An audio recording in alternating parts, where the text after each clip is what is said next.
বাংলাদেশকে পেপ্যাল আসছে। প্রতি বছর এই বিষয়টা নিয়ে অনেক আলোচনা হলেও ফলাফল শেষ শূন্য। যদিও এবারের প্রেক্ষাপট কিছুটা ভিন্ন। ডিসেম্বরের শুরু থেকে সরকার পর্যায়ে একটি বৈঠকের কারণে ১০ই ডিসেম্বর বাংলাদেশ ব্যাংকের গভর্নর আহসান এইচ মনসুর একটি অনুষ্ঠানে পেপ্যাল নিয়ে বেশ কিছু আশার কথা বলেন। তিনি বলেন, আন্তর্জাতিক প্ল্যাটফর্ম পেপ্যাল বাংলাদেশে ব্যবসা করতে আগ্রহী।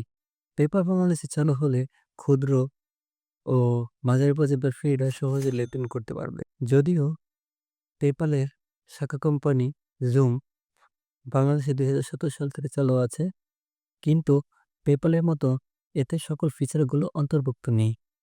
যেমন আপনি শুধু বাহির থেকে মানি রিসিভ করতে পারবেন, কিন্তু সেন্ড করতে পারবেন না। এবং জুম পেপ্যালের মতো এত একটা পরিচিতও না। সাপোজ আপনার ক্লায়েন্ট আপনাকে পেমেন্টের জন্য পেপ্যালের কথা বলল।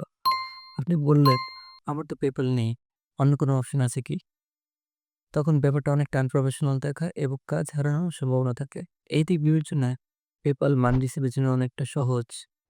টু ওয়ে ট্রানজেকশন, কাজ হারানোর সম্ভাবনা নেই, অপরচুনিটি অনেকটা খুলে যায়। যদিও পেপ্যাল আসার খবর এবারই প্রথম নয়। সর্বপ্রথম ২০১১ সালে সরকারিভাবে পেপ্যাল বিষয় নিয়ে আলোচনা হয়। এরপর ২০১৫-১৬ সালে তৎকালীন আইসিটি প্রতিমন্ত্রী জুনায়েদ পলক অনেকটা ঘোষণা করেন যে পেপ্যাল শীঘ্রই আসছে। ২০১৭ সালে এই বিষয় নিয়ে সবচেয়ে বেশি আলোচিত হয়। সরকারিভাবে ঘটা করে ঘোষণা দেওয়া হয় পেপ্যাল আসছে, কিন্তু আদতে পেপ্যালের শাখা কোম্পানি জুম চালু হয়। কিন্তু জুম অনওয়ার্ড ট্রানজিশন হওয়ার কারণে ফ্রিল্যান্সারদের কাছ থেকে তেমন সাড়া পায়নি। তারপর ২০২১ এবং সর্বশেষ ২০২৫ এর শুরুর দিকে অনেকে ভাবেন পেপ্যাল ইলন মাস্কের কোম্পানি। যেহেতু স্টার্লিং বাংলাদেশে এসেছে, তাই পেপ্যালও আসবে।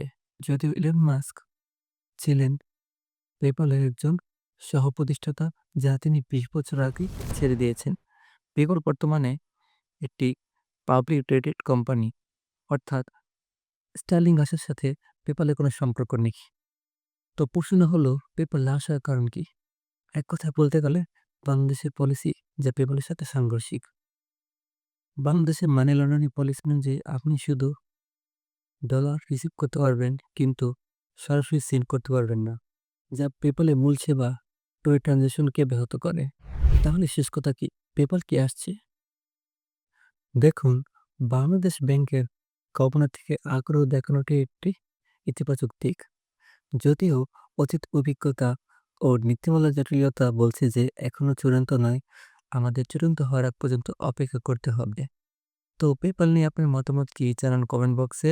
ভিডিওটি ইনফরমেটিভ মনে হলে বন্ধুদের সাথে শেয়ার করে এবং টেক বুম বিডি চ্যানেলকে সাবস্ক্রাইব করে পাশে থাকবেন। ধন্যবাদ।